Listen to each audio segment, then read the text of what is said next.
Hey, what's going on, man? Hola amigo, ¿cómo estás? Guten Tag, wie geht's dir? Welcome to another replay of me and Mr. Stalker. 233 when we were playing in a platoon together. This time, I'm in the Tiger 2. He's in the IS-3. This is a tier 8 game. We're on Erlenberg Encounter Battle. This is a pretty good gameplay here. It was actually pretty nail-biting, and it goes right down to the very end, so I think you guys are going to really like this one. You can see some pretty good maneuvers, some good teamwork going on between Mr. Stalker and I, and just a lot of everything kind of moves slowly and surely, if that makes sense, especially when you get to the very end. Everybody's kind of methodical. It's a good way to put it.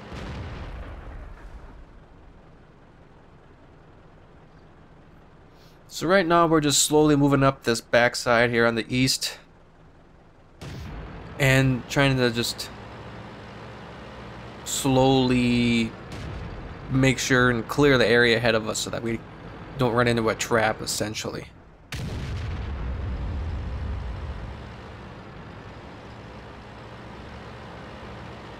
Oh, and we're BSing a little bit too at the same time, so. Split's decent. Couple heavies over here, one medium. We got a lot of tanks over here on the east side, but that's to be expected since we did spawn on the east side. We got a couple guys up at the cap. Some TDs on the back up here. Not a bad split, but because after I saw that essentially this ridgeline was clear here, I just made a beeline right for this house. Get behind this house and get a little bit of cover. Then I saw that the Yog Panther was not going to be able to shoot me, so I could keep going.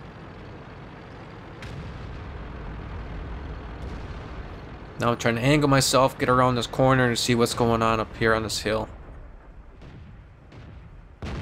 KV5 plants a good shot right into that Jackson. Knock him out. So now we have the corner rounded, and these guys are done. Especially after this, I think this is a Tiger. Yep, Tiger 1 starts pulling back into the city. These guys are just, it's over for them. It was a good shot, or a good effort by this IS-3 here, but essentially there's nothing he could do.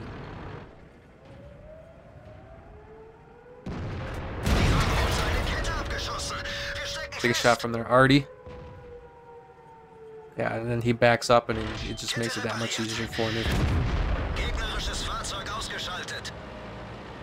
So now I'm moving a little bit so that artillery just can't have an easy time to shoot me anyway. KV5 up here, putting work in against that Yog Panther.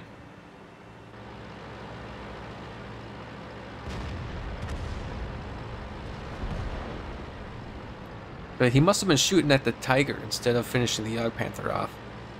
But in any event, Mr. Stalker gives me some backup, kills the Yog Panther, so now I'm free to go. Push up here any further just to make sure there's nothing up here. Yeah,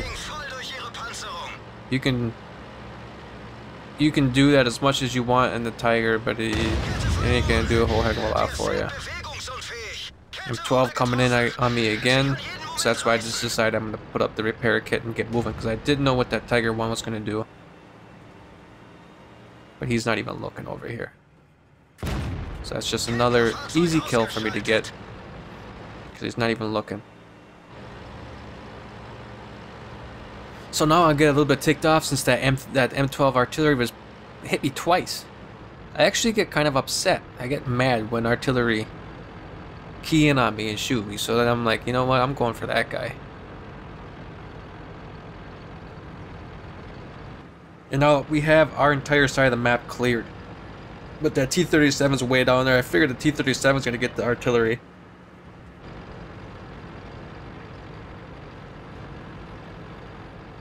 So now what I'm trying to do is trying to move down a little bit further, see if I can't get a flank in.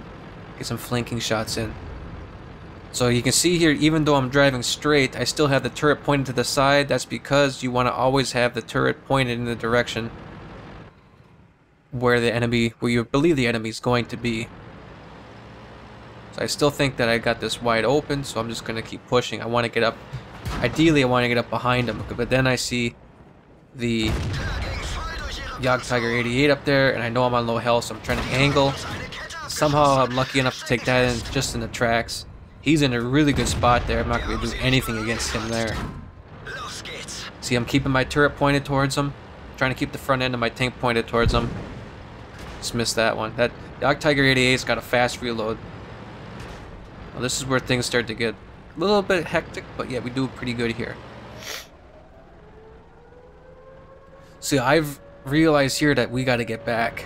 See, I even say it right there. We got to get back. So what I'm doing is I'm keeping my turret and everything pointed towards the front. Keep the front end of this tank pointed towards where the enemies are. Because if they shoot, it's kind of hard to see since in this bush. If they shoot, they end up hitting the front of the turret or bouncing off, ricocheting off the sides. A lot easier than if they were going to shoot and then, you know, a lot bigger target if they just had the whole side of my tank. So you can see I'm still looking around using the right click to hold the turret in place and slowly moving back.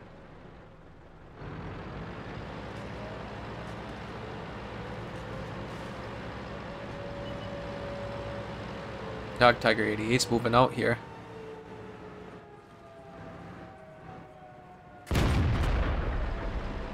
I tried to take his tracks off there just to give us some more time, but it wasn't working. So what I wanted him to do, and you're gonna, well, you'll see in a second.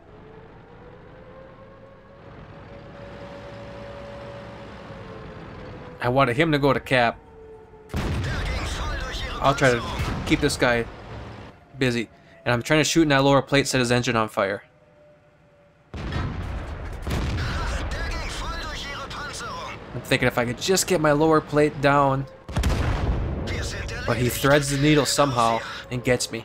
He must have been shooting at my lower plate too. I was trying to just get right up behind that house right there. So now this is where he kind of, Mr. Stalker, screws up a little bit here. It's not going to destroy him or anything, so I'm going to give you a quick little spoiler. It's okay. But he's got the back end of his tank pointed. I don't like that. I don't know where that shot went either. But he had just gotten the IS-3.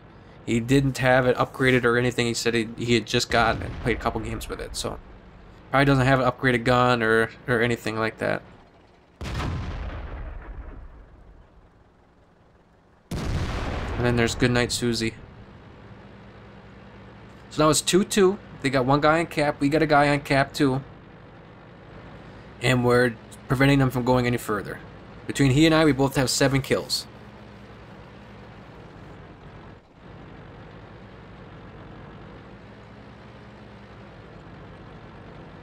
So he's doing a good job here. He's just slowly moving up, using these houses for cover. Because you still got to be careful, because that ISU 152 is still up there, and that guy can put a big hurt on you.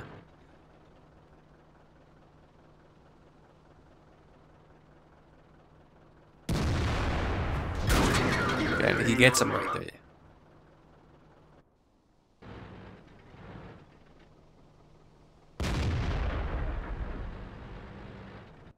He's got a long reload too, though, I believe, the ISU.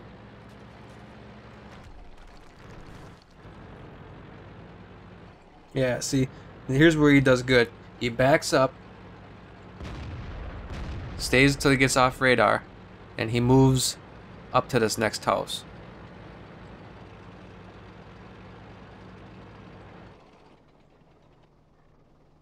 That's the other thing he does there that's good is he backs up. You know, he doesn't sit right at the end of the house and start moving forward where he doesn't have any speed built up. He backs up, builds up speed, so that by the time he crosses in front of the house and gets into the other guy's line of fire and view range and everything, he's already got some speed going. And what I was trying to do here is I was trying to explain to him to, let's see here, just pause it. I was trying to explain to him to go around, come on. Wireless keyboard, it's not working. To go around his back side of this house here. See, that's why I said front left. Just keep moving up house to house till he gets into the cap. But he just makes a go for it. And it was the right decision because he's got all this stuff right here to basically cover him anyway. So I didn't notice that at the time. Now this T-26 is screwed. A nice angle.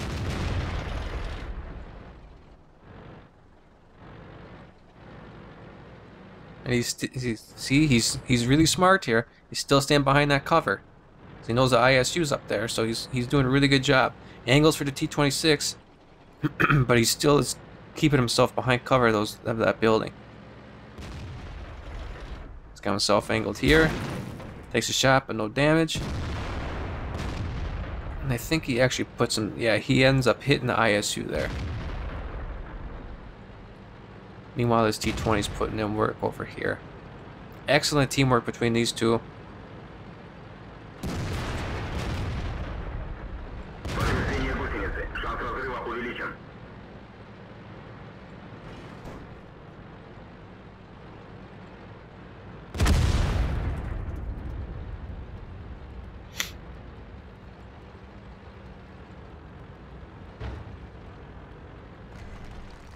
So it kind of seems like we're going to roll him over there for a little bit, but then we get kind of closer towards the end. And they do a really good teamwork. He goes house to house fighting, essentially. Bumps up, gets that T-26, and then that's it. T-20 takes his time, takes the kill. Very good game. Let's go take a look at the stats after. See you there in 1 second. Okay, so here's the first slide. Mastery badge, 3rd class. So that's better than 50% of the other tankers that use the Tiger II. That's what that stands for, I believe. Correct me if I'm wrong. 27,276 credits earned, 1,568 experience. Let's move on to the next one. Okay, so I got 3rd overall for damage dealt with 2,154. Mr. Stalker there got 2,373. And the T-32, I don't remember seeing him on there. He must have been on the other end of the map with 2,878. So we were pretty darn good. 2nd and 3rd overall. On the opposite team, the ISU 152 with 2,366. Which again is a pretty big tank. Can do a lot of damage. Let's move on to the 3rd slide here. Okay, so I had 11 shots fired, 9 direct hits, 8 pens. This is a good gun. It's going to pen more often than not. Distance of, or damage dealt was 2,153. So out of the hits that I received, I took 10 hits, 6 of them penned, 4 non-penned. A couple of those, remember, it was from the artillery piece there. Damage blocked by armor, 915. Okay, so credits received, 27,276. We had to auto-repair the vehicle. Again, it was destroyed. So to repair from destroyed to full health is 12,864, so it's kind of costly. This is a tier 8, remember. Auto resupply ammunition, 11,000, so it's essentially 1,000 credits per round. Kind of expensive ammo. Ended up making 3,082 credits, so not a whole heck of a lot of... not a real big money maker for me, but it was a really good gameplay overall. A lot of really good teamwork between Mr. Stalker and I, and then him to just also have really good teamwork with that T-30 at the end, even though they weren't communicating. Just a fun little gameplay for you. Please like, comment, favorite, subscribe. Let me know what you think down in the comments below. And always be sure to comment and or like the videos if you would, please, because it allows other people, or it helps other people know that these are good videos and that people like them. So, yeah, I'll see you in the next one. Take care. Bye.